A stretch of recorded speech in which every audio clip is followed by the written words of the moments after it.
랑입니다. 여기 계신 분들 중에 얼마 전에 방영한 드라마 비밀의 숲 시즌2를 보신 분들도 계실 것 같은데요. 이 드라마에는 정보경찰이 등장을 합니다. 경찰의 이제 수사구조 혁신단 단장이 정보부장인데요. 이 수사구조 혁신단의 경찰들은 경찰과 관련한 언론 동향들을 살피고 검사 관련한 사건들을 찾아내고 언론 플레이를 기획합니다. 단장은 기사거리가 될 만한 내용들을 결정하면서 언론 작업을 어떻게 할지, 그리고 이제 기사화되면 이제 조회수 추천수를 올리라는 그런 것들을 지시를 합니다. 그리고 이제 수사에도 개입을 하죠. 그래서 수사권 조정안 통과의 키를 쥔 국회 법사위원장을 압박을 합니다. 그 드라마의 마지막에 수사부대 혁신단이 해체되면서 드라마 공모극으로 배치가 됩니다. 드라마라고 하기에는 참 많은 현실을 담고 있는 드라마였다라고 생각을 합니다. 실제로 2011년 경찰청 정보국은 검경 수사권 조정을 맡은 국회 사법제도개혁특별위원회, 행정안전위원회, 법제사법위원회 소속 의원들을 관리카드로 작성을 했었습니다. 그리고 경찰이 국회의원 홈페이지 및 포털 사이트에 경찰 입장을 옹호하는 국회의원들은 칭찬을 하고 반대하는 국회의원들은 비난하는 게시글을 매일 작성했었습니다. 이때 경찰청장이었던 사람이 바로 조현호고 올해 2월에 1심으로 정보경찰을 동원해 여론을 조작했다는 혐의로 징역 2년형을 받았습니다. 그럼 조현호뿐만이 아닙니다. 강신명, 이철성 전 경찰청장들도 정치개입 사건들로 재판 중에 있습니다.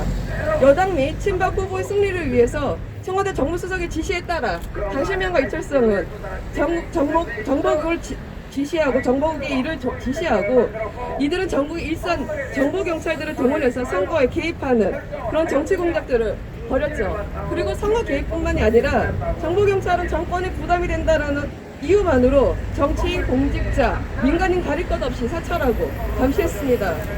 정보경찰은 정보를 수집할 뿐만 아니라 대책을 제안하는 정책 자료로 만들어서 청와대에 보고를 합니다. 그리고 이 정보경찰은 기업과도 결탁을 해서 노동조합을 와해시키고 무력시키기도 했습니다. 바로 삼성 에버랜드 노동조합의 문제였고, 삼성전자 서비스 노동조합의 문제였습니다. 특히 삼성전자 서비스지의 염호석 부회장의 주검 타치 사건은 정보경찰의 핵심적인 역할을 해왔습니다. 이 정보경찰의 문제는 일부 경찰의 일탈의 문제가 아니라 조직적인 문제였고, 정보 공급을 요구하는 권력의 문제였습니다. 강신명과 이철성은 모두 정보경찰 출신입니다. 강신명이 청와대에 있을 때 이철성은 정보국장이었고, 강신명이 경찰청장 시절 이철성은 청와대에서 근무했습니다. 대통령과 청와대 각 수석실에 올라간 정책보고는 치안비서관을 통해서 경찰청장의 지시를 받은 경찰청 정보국장과 정보시집관 통제하에 정보경찰을 통해서 만들어집니다. 정보경찰이 벌여온 이런 비밀스러운 일은 사실 알 수가 없습니다.